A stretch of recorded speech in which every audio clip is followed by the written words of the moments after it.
నమస్తే, తెలుగు రాజ్యంకి స్వాగతం. నేను మీ సంధ్య. బంగారం పెట్టుబడులకు సురక్షిత మార్గం. ఏడాదిన్నరలో ధరలు రెట్టింపుపై మదుపరులకు లాభాలు కురిపించడం ఓ కోణమైతే, సామాన్యులకు అందుబాటులో లేనంత ఎత్తుకు పెరిగిపోవడం మరో కోణం. తాజాగా ఫారెక్స్ నిల్వల పెంపు కోసం ప్రధాని ఇచ్చిన పిలుపుతో ఏం జరగబోతోంది? ప్రస్తుతం ఇదే చర్చ పెద్ద ఎత్తున జరుగుతోంది.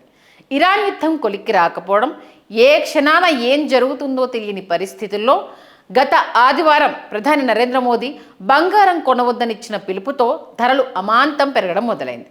బంగారం దిగుమతుల కోసం గత ఆర్థిక సంవత్సరంలో 24 లక్షల కోట్ల రూపాయలను వెచ్చించాల్సి రావడం దేశంలో బంగారం డిమాండ్కు అద్దం పడుతోంది.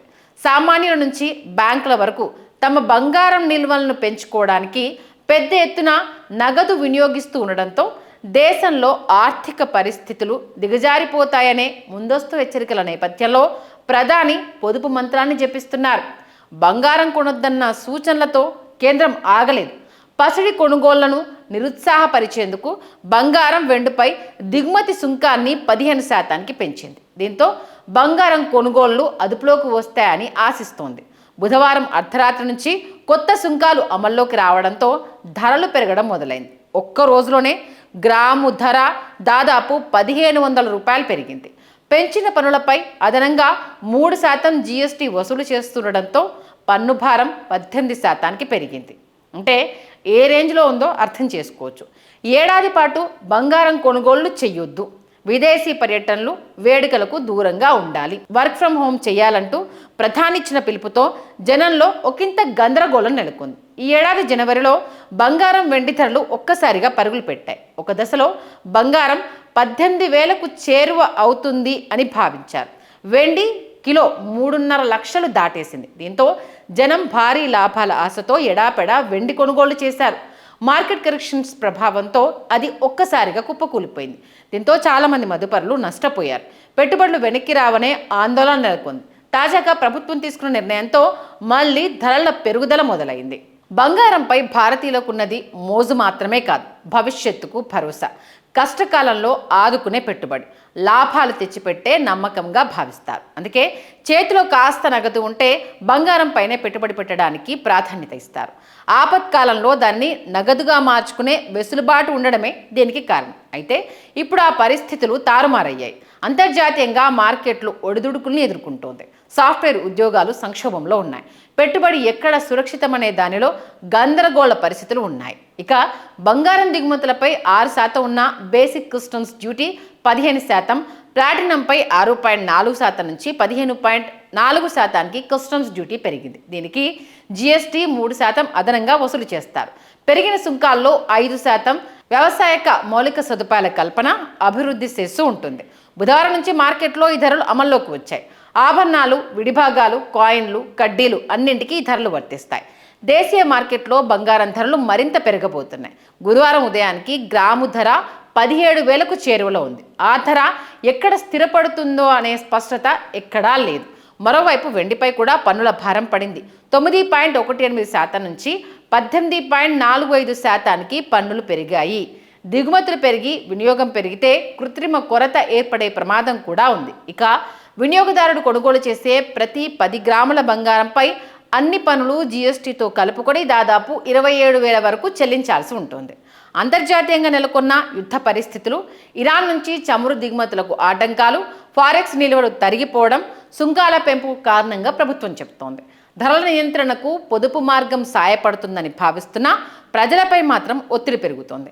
గురువారం ఉదయానికి డాలర్తో రూపాయి మారకం విలువ 96కు చేరువవుతోంది. పుష్కర కాలం క్రితం బీజేపీ అధికారంలోకి వచ్చిన సమయంలో అది 56 రూపాయల దగ్గర ఉండేది. గత ఆర్థిక సంవత్సరంలో ముడి చమురు, బంగారం, వంట నూనెలు, ఎరువుల దిగుమతికి దాదాపు 23 లక్షల కోట్లను వెచ్చించారు. దేశంలో మొత్తం దిగుమతుల బిల్లు 74 లక్షల కోట్లు ఉంటే అందులో 3వ వంతు బంగారం, చమురు, ఎరువులకే వెచ్చించాల్సి వస్తోంది. అంటే దేశంలో ఫారెక్స్ నిల్వలు, అంటే విదేశీ మారక ద్రవ్యం నిల్వలు మరో 9 నెలలకు సరిపడా ఉన్నాయని కేంద్రం చెబుతున్నా మున్ముందు పరిస్థితి ఎలా ఉంటుందో ఎవరికీ తెలియదు. దాదాపు 70 రోజులుగా ఇరాన్, ఇజ్రాయెల్ యుద్ధం కొనసాగుతుండడంతో చమురు నిల్వలు తగ్గిపోతున్నాయి. క్రమంగా ఆర్థిక సంక్షోభం తలెత్తే ప్రమాదం కూడా రావచ్చు. మున్ముందు చాలా గడ్డు పరిస్థితులు వస్తాయని కోటక్ బ్యాంక్ చైర్మన్ ఉదయ్ కోటక్ వంటి వారు హెచ్చరించడం పరిస్థితి తీవ్రతకు అద్దం పడుతోంది.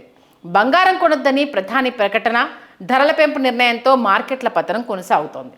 యుద్ధం మొదలు కావడానికి ముందు దేశీయ ఫారెక్స్ నిల్వలు $728 బిలియన్, అంటే భారత కరెన్సీలో చెప్పాలి అంటే 69.4 లక్షల కోట్లు ఉంటే 2 నెలల్లో అవి $690.69 బిలియన్ పడిపోయాయి. గత ఆర్థిక సంవత్సరంలో దిగుమతులు చేసినందుకు 73.86 లక్షల కోట్లను వెచ్చించాల్సి వచ్చింది. ఇందులో ముడి చమురు, ఎరువులు, వంట నూనెలకు 22.87 లక్షల కోట్లు వెచ్చించారు.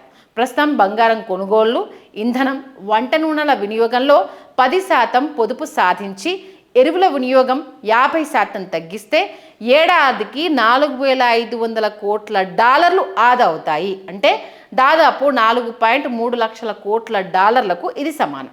బంగారం కొనడానికి ఇప్పుడు అనువైన సమయమా కాదా అనే సందేహం అందరిలో ఉంటుంది. ఖర్చులు తగ్గించుకొని భవిష్యత్ అవసరాలకు పొదుపు చేయడానికి బంగారం ఎప్పటికైనా ఉత్తమ మార్గమే.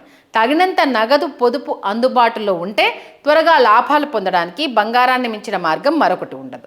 వచ్చే 5 ఏళ్లలో బంగారం ధరలు ప్రస్తుత ధరతో పోలిస్తే రెట్టింపు అయ్యే అవకాశాలున్నాయి. మార్కెట్ పరిస్థితులను బట్టి అది ముందే జరగవచ్చు.